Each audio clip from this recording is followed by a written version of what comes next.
The obsidian chamber of the Sovereign Concordance was a space defined by impossibilities, a hollowed-out asteroid, its inner surface polished to a light-absorbing, absolute blackness, where the only illumination emanated from the bioluminescent veins of the Krill elders seated upon their massive, tiered thrones, and the pulsing, cool blue holomap of the galactic quadrant suspended in the void at the center. The air, heavy with the sterile, ionized scent of atmospheric recyclers, felt like a physical pressure, amplifying the silence that preceded any vote of terminal consequence. Kalen Prime, the oldest and most geographically immense of the Krill delegates, a creature whose scales shimmered with the stratified history of 1,000 planetary systems, shifted minutely upon his pedestal of carved quartz. His movement was a deep, tectonic grinding that resonated through the floor. He lifted one immense, multi-jointed limb, the gesture itself a millennium of accumulated political weight, silencing the low, anxious murmur of the subordinate species clustered in the lower tiers. The eyes of Kalen Prime, vast amber pools that saw epochs rather than minutes, were fixed on the central hollow projection, which currently displayed a single, infuriatingly static point of light within the sealed, quarantined sector known to the Concordance as the Outer Dark. This point of light, insignificant in scale, was the source of the debate, the ghost signal. "We have entered the phase of decision, not conjecture," Kalen Prime's voice rumbled, a subsonic frequency that was as much felt in the chest cavity as heard by the auditory organs. "The anomaly persists. It is not natural, it is not a fading echo of the ancient dead, and it is not unequivocally a concordance marker." For 60 cycles of Kalen Prime's primary satellite, the distress beacon has pulsed from a vessel that defies all established categories of known physics and classification protocols. It is there, and it is awake. Ambassador Vex, the VH-Land delegate, a creature of wiry, hyperkinetic energy sheathed in metallic gray exoskeletal plates, sprang forward from his assigned position with a sudden, aggressive motion that jarred the fragile calm of the chamber. The VH-Land had a philosophy rooted in prophylactic destruction. They viewed uncertainty as a contagion best eradicated immediately. Vex's voice was a sharp, rasping shriek, laced with the metallic tang of impatience. "Awake, Kalen Prime," is a term of dangerous personification. A machine does not wake, it activates. And this specific activation emanating from a ship described by our most cautious sensor array analysis as possessing a theoretical, dormant yield capable of sterilizing a star system is not a matter for philosophical discourse, but for immediate, decisive action. We dispatch the black drones into the periphery. They have returned data. This vessel, this sleeping, dangerous ship, is an insult to the principle of concordance stability. It represents a potential kinetic reality that our combined defense protocols cannot comfortably absorb. I move, once again, for the deployment of a sterilizing shield bomb deep-striking vector.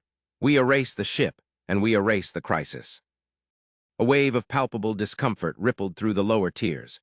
The Concordance had used sterilizing shield bombs only twice in its recorded history, both against rogue, self-annihilating biospheres. The psychic and political cost of such an action was staggering. The destruction of a sentient-built artifact, however ancient, represented a moral boundary the Krill leadership was loath to cross without exhausting all other pathways. It was Xylos who finally broke the immediate tension, the Scythian representative, a species whose form was a cluster of luminous, intertwined crystalline filaments, the very antithesis of the aggressive VH-Land. Xylos's voice was a soft, reverberating chord, infinitely patient. "Aggression, Ambassador Vex, is the simplest, and therefore the most intellectually barren of all strategic responses. We have established that the vessel, which we have tentatively designated the Ethelred based on the transliteration of faint, repeating internal markers, is massive.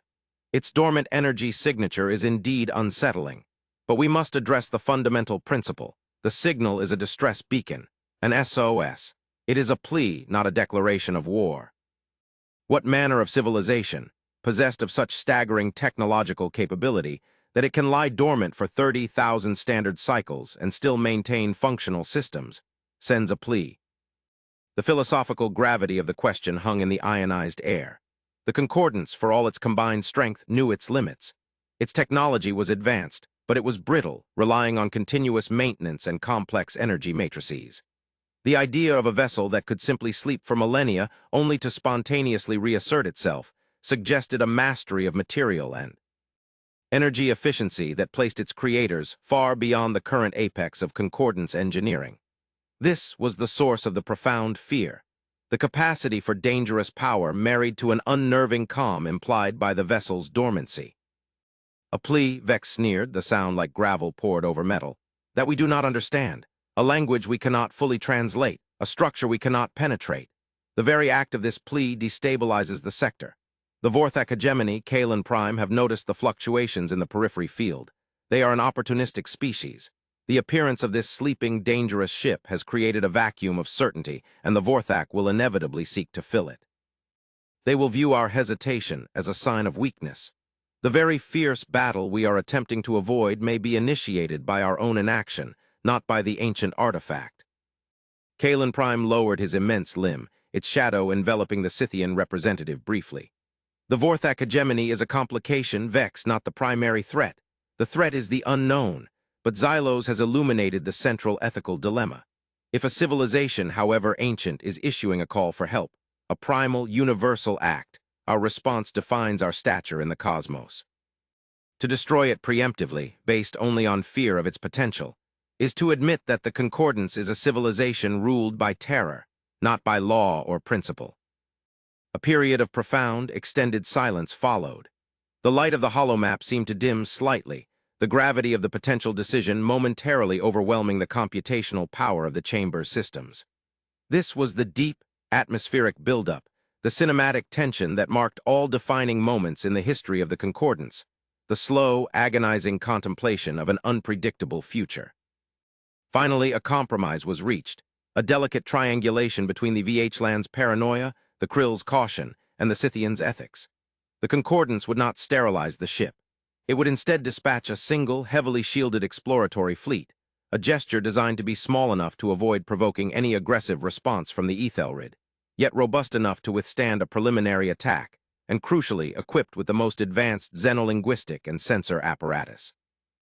The command was given to Admiral SOS, a Krill strategist known for his unwavering adherence to protocol and his ability to maintain psychological calm under duress. Xylos, the intellectual heart of the exploratory mission, would accompany him. The mission's objective was not engagement, but observation, to translate the signal, assess the ship's immediate intent, and understand the nature of the crisis that triggered the SOS. The political fear was not quelled. It was merely deferred, packed into the hull of the outgoing fleet. The journey into the outer dark was a cinematic experience of escalating dread. Saros's flagship, the Perceptus, moved at a deliberately constrained pace, its displacement drives humming with a restrained, almost reverent power. The sector itself was a chilling void, a graveyard of faint, long-dead electromagnetic radiation. The only living point of energy was the Ethelred, which appeared on the primary view screen not as a simple ship, but as a colossal, geometric distortion in the fabric of space. It was not adorned with weapons emplacements. It was not a skeletal fighter or a sleek diplomatic yacht. It was a monolithic block of matte black, non-reflective material, utterly devoid of any extraneous detail, a structure designed for single purpose, infinite endurance, and absolute functional efficiency. It appeared less a vessel and more a tomb, or a silent, patient sentinel placed at the edge of known reality. Inside the command center of the Perceptus, Admiral SOS, his body encased in traditional Krill armor that shifted between shades of deep azure and violet in the ship's low lighting, remained a statue of disciplined calm. He watched the sensor readings flicker across his forearm display. Xylos, report on the energy signature. Has it changed since the last 5 cycles? Xylos, occupying a designated crystalline lattice station on the bridge, adjusted his filtering lenses. The luminous filaments of his body pulsed with a subtle agitation. No, Admiral, the core signature remains impossibly low. It is generating precisely the minimum required energy to maintain system integrity and broadcast the SOS. It is not charging weapons. It is not running diagnostic sweeps. It is, to use the ancient analogy, merely breathing. But the broadcast frequency is accelerating. The tempo of the distress is increasing. The source of the SOS is experiencing escalating duress. And the nature of that duress? SOS pressed, his voice even despite the knot of psychological tension that coiled within his immense chest. Unclear, we detect increasing localized kinetic activity in the peripheral zone, the zone beyond T. He Ethelred's position, high-density, aggressive energy signatures, consistent with a developing, organized military engagement. It is the Vorthak. They have arrived. Just as Ambassador Vex predicted, the vacuum of certainty has been filled by their opportunistic appetite. A new wave of fear, a more immediate, visceral fear, swept through the bridge crew. The Ethelred was an ancient, unknown threat. The Vorthak were a present, organized military terror. The Concordance fleet was now caught between the two. "Maintain trajectory," SOS ordered, his resolution hardening. "We proceed to the Ethelred. If the Vorthak engage it, we hold fire, we observe. Our purpose is still primary, understanding the ship and its creators." As the Perceptus and its accompanying support craft closed the distance, the geometric scale of the Ethelred became breathtakingly apparent. It was not merely large. It was constructed on a scale that implied a completely different philosophy of resource utilization. A ship that was designed to be a self-sustaining civilization, a seed vault for a forgotten people. Then, the first signs of the escalating conflict began to appear on the horizon of the view screen.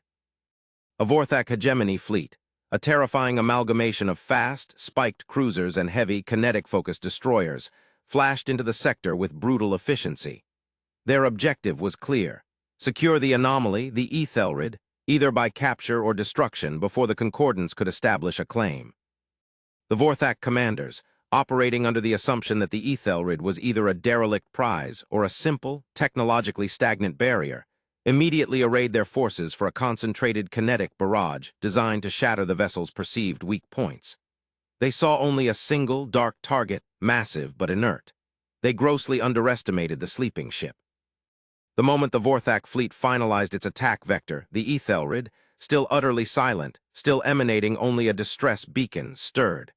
This was the turning point, the beginning of the human reveal. It was not an explosion. It was not a sudden burst of energy or a volley of destructive missiles. It was a subtle, almost philosophical assertion of presence. The first indication was the silence of the SOS. The repeating, anxious distress signal simply ceased, as if the entity broadcasting it had finally exhaled, having reached a state of resolution. Then, the ship's surface, which had been a uniform absorbing black, began to glow with a complex lattice of internal, soft white light. The light did not emanate from a single source. It pulsed across the hull in intricate, perfectly synchronized patterns, like the sudden activation of deep, powerful circuitry. SOS, watching the Vorthak fleet unleash its initial, overwhelming kinetic assault, projectiles moving at a significant fraction of light speed, felt a chilling certainty that the Ethelred was about to be obliterated. But the Ethelred did not use a shield. It did not attempt to intercept the projectiles with countermissiles. Instead, a cascade of energy, visible only for a microsecond as a ripple in the vacuum, erupted from the ship's geometric surface. This energy was not focused outward in an attack. It was focused inward upon the Ethelred's own position.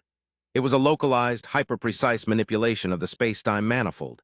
The effect was staggering. The incoming Vorthak projectiles, traveling on a straight, calculated vector, simply missed. They did not hit an energy barrier. They merely continued their trajectory, having traveled through the space where the Ethelred was, now several kilometers beyond its current, subtly repositioned mass. The Ethelred had not moved in the conventional sense. It had merely shifted its localized gravitational node, an imperceptible adjustment that rendered the Vorthak's kinetic mathematics obsolete. "Kinetic redundancy has failed," the Perceptus's weapons officer shrieked, a high-pitched sound of pure disbelief. The target moved without displaying any measurable thrust. It displaced its point in reality. Xylos's crystalline filaments flared bright white with computational overload. "Admiral, this is not conventional warfare. This is not even the Concordance's theoretical maximum. They are using energy with an efficiency that borders on the metaphysical. They didn't deflect the attack. They rendered the attack irrelevant." The Vorthak commanders, stunned and enraged by the failure of their primary barrage, immediately escalated, deploying energy-focused plasma cannons, weapons designed to melt shields and vaporize hulls. They fired a synchronized, overwhelming volley.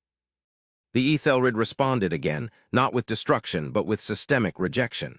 As the Vorthak plasma bolts streaked toward the monolithic ship, they were met not by an opposing force, but by a field of incredibly precise, targeted energy that did not destroy the plasma. Instead, The energy field instantly collapsed the plasma back into its constituent, unionized particulate matter, simple gas. The lethal energy weapons were turned back into harmless clouds of atmospheric residue in a microsecond. Then came the communication. It was not a roar of triumph or a threat of annihilation. It was a signal broadcast on every known Vorthak and Concordance diplomatic frequency simultaneously. The message was transmitted in perfect logical mathematics, quickly followed by a translated, synthesized voice, calm, deep, utterly devoid of emotion, yet ringing with a profound, unspoken authority. This vessel is the Ethelred. Designation, Human Defense and Preservation Garrison. Activation status, reactive critical, threat matrix level, escalated. To the belligerent force known as the Vorthak hegemony, your kinetic and energy engagement of this asset is deemed an act of non-compliant aggression. Protocol mandates immediate, non-lethal, systemic neutralization until compliance is achieved. Your primary drive units will be deactivated in T-60 seconds. Your weapons systems will be phased out of the local manifold in T-120 seconds. This is a warning. No fatalities will be registered. This is not a declaration of war. This is a demonstration of mandate. The bridge of the Perceptus was silent, save for the ragged breathing of the crew. Saros felt the rigid structure of his life's philosophy, that power must be wielded with proportional aggression, crumble beneath the sheer, terrifying weight of human logic. This was power used not for dominance, but for surgical control. They were not fighting, they were enforcing an ethical protocol. The Vorthak predictably refused to comply. They launched a desperate, full-spectrum attack, including smaller, faster drone craft designed to breach defensive screens. At T-60 seconds, exactly as promised, the Ethelred executed the first phase of its mandate. It did not fire a single beam or projectile. Instead, an impossible energy wave, completely harmless to biological life but precisely tuned to the electromagnetic frequency of Vorthak drive cores, washed over the aggressive fleet. The result was instantaneous. The massive Vorthak cruisers, which had been driving with reckless, devastating speed, simply stopped. Their engines sputtered, the plasma fields collapsed, and the ships became derelict chunks of metal, drifting inertly in the void. At T-120 seconds, a second, more complex energy field activated. This field did not affect the ship's structures, but targeted only the weapon systems. A localized, hyperdimensional distortion formed around every Vorthak plasma cannon and kinetic railgun. The distortion did not vaporize the weapons. It merely shifted their physical location a micrometer outside the local reality of the ship's hull. The result was that, when the Vorthak attempted to fire, their weapons simply failed to interact with the external environment. They were effectively firing into another dimension, rendering them completely and utterly harmless. The very fierce battle had begun, but it was being fought by one side that refused to kill, and another side that was systematically stripped of its ability to fight. It was a total, absolute victory of technology married to an inscrutable, yet profoundly ethical, logic. The Ethelred, the sleeping, dangerous ship, was revealed to be a power beyond comprehension, but a power operating under the strictest, most controlled mandate imaginable. Admiral Saros, his mind reeling from the destruction of every single tactical paradigm he had ever known, finally spoke into the absolute silence of his bridge. Open a direct, unencrypted diplomatic channel. Display the Concordance insignia. Tell the human vessel that Admiral Saros of the Krill is requesting immediate, formal contact.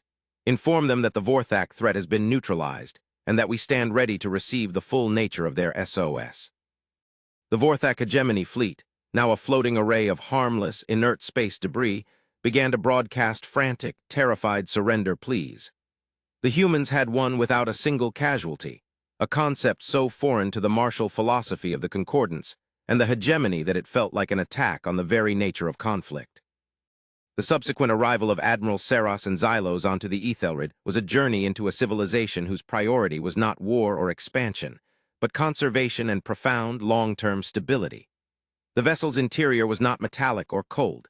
It was constructed of a material that felt organically warm, absorbing sound and light into a deep, comforting quietude. It was less a warship and more a silent sanctuary, a library of lost history. They were received in a chamber that was the structural inverse of the Krill's obsidian hall, a massive, spherical space of pure, diffused light, its walls shifting and flowing with holographic displays of astronomic. data, physics models, and complex, multi-layered philosophical texts. There was only one figure waiting for them, the executor, a human. The human, a being of startling simplicity compared to the complex, adorned forms of the concordance delegates, was a tall, lean figure named Executor Kai. He wore simple, functional clothing that defied classification as a uniform, and his expression was one of absolute, untroubled calm, an unnerving stillness that suggested a mind operating on a plane of temporal awareness far beyond the immediate moment. "Welcome, Admiral Saros of the Krill.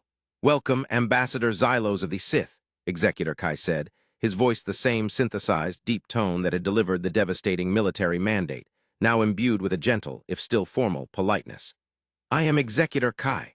I apologize for the necessary aggression required to enforce the local compliance zone. The protocols were initiated by the nature of the Vorthak engagement, not by any malice toward the local galactic consensus." Saros, humbled by the presence of a being whose civilization had just surgically dismantled a major galactic power, found his voice coarse and unpracticed. "Executor Kai, your method of engagement is unprecedented. We witnessed a demonstration of force that was absolute yet devoid of destruction. We require understanding. Why the distress beacon? Why the dormancy? Why the immense, terrifying power coupled with the ethical constraint that forbade a single casualty?" Kai inclined his head, a subtle, formal gesture. "We will address the issues in reverse order, Admiral. The ethical constraint is rooted in the fundamental human mandate, preservation. We do not engage in war for conquest or revenge. We engage in defense to maintain the viability of the macroorganism, life itself. To destroy a sentient ship, however aggressive, is a net negative in the cosmic equation. Our technology is not designed for destruction. It is designed for control. We control the variables of conflict until the opposition accepts the logical futility of aggression.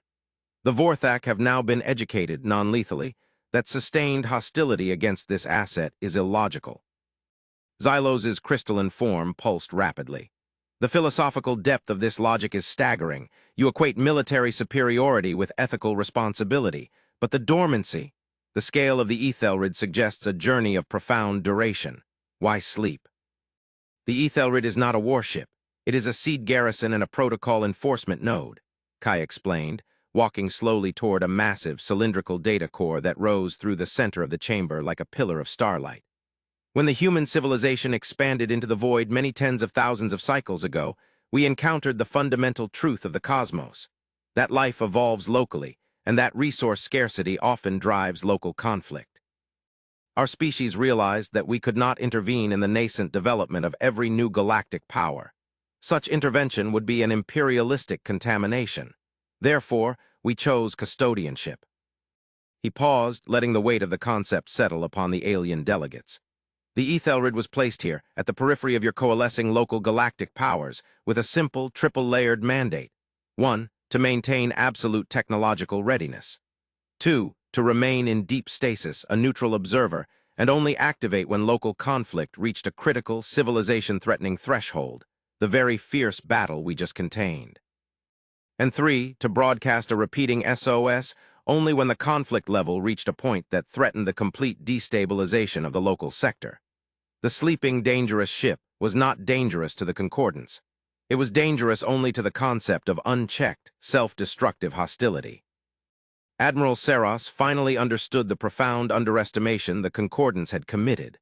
They had looked at the Ethelred and seen a weapon. It was, in fact, an ultimate peacekeeping instrument, a cosmic guardian waiting for the local population to reach a necessary threshold of self-awareness. "The SOS," Saros stated, the word now carrying a new, terrifying implication. "If your protocols mandated dormancy until critical threat, the distress beacon was not a plea for help for yourselves. It was a warning for us." Kai fixed his clear, calm gaze on the Admiral. "Precisely. The Vorthak engagement was merely the localized symptom. The distress signal was not focused on the immediate conflict. It was focused on the structural integrity of the sector itself. It was triggered by the detection of a persistent, escalating energy signature, a signature that is non-Vorthak, non-concordance, and far, far more potent than anything the local region has yet encountered. The Ethelred's activation was not for the sake of survival, but for the sake of preparation. The fierce battle you just witnessed was a practice drill for the true crisis." This was the full-scale, massive reveal. The humans had been waiting for the concordance to mature, and now they were presenting them with a new, far greater enemy, or perhaps a larger unifying challenge. Xylos projected a series of complex, geometric shapes that mimicked the Ethelred's internal sensors. "Show us, Executor. Show us the full nature of the crisis that caused the awakening of the protocol enforcement node." Kai led them deeper into the vessel, the atmosphere growing even more meditative, until they reached a control center that projected a complete, three-dimensional map of the Concordance's entire galactic quadrant. In the deep void far beyond the Concordance's established frontier, a new, massive anomaly pulsed with a steady, incomprehensible energy. It was a dark, spiral vortex that seemed to be actively absorbing light and mass. "The signal you detected, Admiral Saros, was not the distress beacon itself," Kai explained, his voice low and serious. "It was a repeater. The true SOS originated from the core of that anomaly. We have translated the primary warning. It is a desperate call from a civilization that has collapsed into that energy sink. But within the collapse, a final, catastrophic warning was broadcast. It is a message of ultimate desperation. They are coming. The silent ones. They follow the energy wake." The Concordance delegates returned to the obsidian chamber, not with relief that a human threat had been averted, but with a profound, terrifying new certainty. The tension that had defined their existence, the internal squabbling, the fear of the unknown, was suddenly rendered petty and insignificant. The presence of the Ethelred had not only saved them from the Vorthak, but had also revealed the true scale of the cosmic stage. Kalen Prime, informed by Saros's detailed report and Xylos's philosophical interpretation, was a study in geological transformation. His amber eyes, once focused on the political calculus of the Concordance, were now fixed on the terrifying new projection of the spiral vortex. "Executor Kai's analysis is logical, devastating, and entirely consistent with the human mandate," Kalen Prime rumbled, the sound now devoid of political maneuvering, simply a statement of truth. "They did not desire conquest. They desired custodianship. They waited until we were forced to face a threat that required unity, and they provided the immediate necessary shield." Ambassador Vex, the militant VH-Lan, was the most profoundly altered by the events. The systematic, non-lethal dismantling of the Vorthak fleet had destroyed the very foundation of his militaristic philosophy. He did not posture. He simply rose, a humbled, broken figure. We mistook their calm for arrogance. We mistook their efficiency for cold aggression. They are not powerful merely because of their technology, Kalen Prime. They are powerful because their capacity for destruction is perfectly matched by their capacity for restraint. A civilization that can win an absolute victory without a single casualty is a civilization that has mastered the self. They are not a threat. They are the definition of an ethical imperative.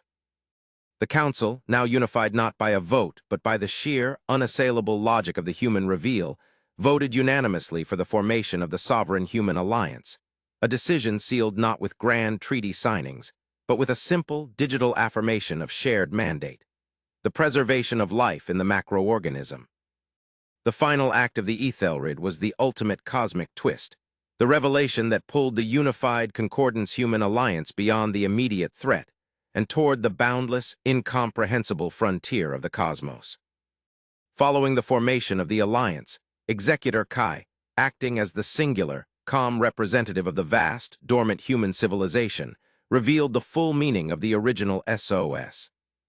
The distress beacon, the repeater, was triggered not only by the escalating conflict, but by a final, highly complex signal that was simultaneously being broadcast from the heart of the collapsing spiral vortex, Kai stated, standing before the newly unified Concordance Human Strategy Council.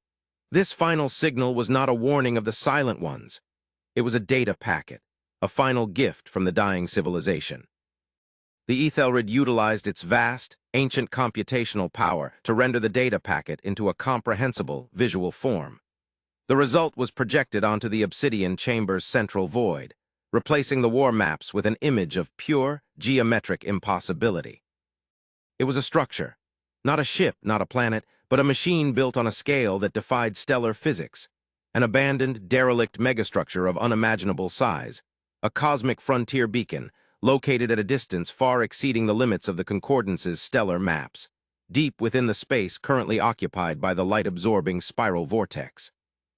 The dying civilization, realizing their end was inevitable, built this beacon to contain and broadcast a single ultimate piece of knowledge: Kai continued, his voice resonating with the weight of cosmic history. The Silent Ones were not a race of physical conquerors, but a force of entropic decay, following the trail of excessive energy use. The civilization knew the only way to survive the ultimate threat was to transcend their current technological limitations. He gestured to the image of the beacon. This structure contained the blueprint. It is the key to instantaneous communication and travel across infinite distance, not through the manipulation of space-time, which is slow and resource-heavy, but through the fundamental manipulation of the information manifold, a true leap beyond conventional physics. The final reveal was complete. The sleeping, dangerous ship was not a weapon. It was a lifeboat. The very fierce battle was not the end. It was the test. The true nature of the cosmos was not defined by the immediate, localized conflicts of emerging galactic powers, but by the grand, terrifying, and unifying potential of the infinite unknown. Humanity, the underestimated species, had been the silent custodian, waiting for the concordance to achieve the moral and political unity required to safely receive and utilize this staggering inheritance. Executor Kai looked upon the unified faces of the Krill, the VH-Lan, and the Sith, a new light of shared purpose dawning in their eyes. The SOS was answered. The mandate of the Ethelred is complete. We were a shield against localized self-destruction, waiting for the emergence of the real frontier. The blueprint is now shared. The cosmic fear must now be replaced by the cosmic imperative.